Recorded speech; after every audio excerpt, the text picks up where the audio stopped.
Et on se retrouve donc pour cette revue de presse de l'économie.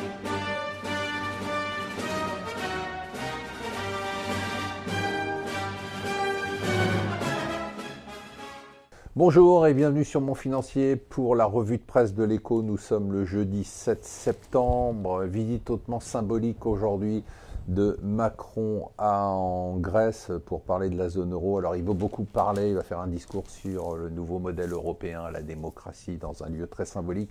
Nous, c'est plutôt l'occasion de faire le point sur la Grèce 7 ans après cette crise qui a failli emporter l'euro et la zone euro. La Grèce va un peu mieux, elle est repartie sur la voie de la croissance. On parle quand même d'une croissance de plus de 1,5% sur l'année 2017. Il faut dire qu'avec les 300 milliards qu'on a mis, il était normal que ça aille un peu mieux. Le chômage est en baisse, mais on reste à 22%. La dette, elle reste abyssale. On parle de près de 200% du PIB. Et dès les élections allemandes passées, on va sûrement à nouveau reparler de l'annulation d'une partie de la dette grecque. Très pas surprenant, on s'y attend. C'est toujours assez impressionnant de voir la différence entre les prélèvements obligatoires entre la France et l'Allemagne.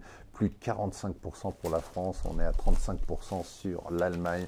Ne parlez pas de différence de compétitivité, ne cherchez pas, elle est là, elle est dans cette différence des prélèvements obligatoires. Je rappelle que c'est les impôts et les taxes. La une du Financial Times, c'est la démission du numéro 2 de la Fed. Il devait partir en juin de l'année dernière pour des raisons personnelles. Sandra Fischer souhaite partir maintenant. Pourquoi c'est important? C'est important parce que Trump veut remettre la main sur la Fed. Il veut notamment virer la patronne de la Fed dont le mandat finit en février. Donc avec le départ de Stanley Fischer, il va commencer à remettre la main sur la Fed à qui il reproche deux choses. Un, de remonter les taux d'intérêt et deux, de s'opposer à lui pour la déréglementation financière. La cata du jour, c'est l'ouragan du siècle, nous dit le Parisien, c'est-à-dire que c'est Irma qui a touché Saint-Martin, Saint-Barth, qui va toucher Haïti, Cuba et probablement la Floride. Et enfin, ça grogne chez les élus locaux.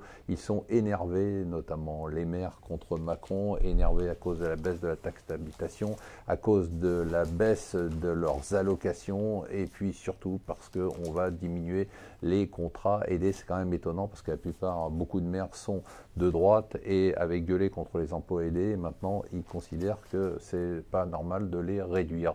Voilà, je vous souhaite une excellente journée.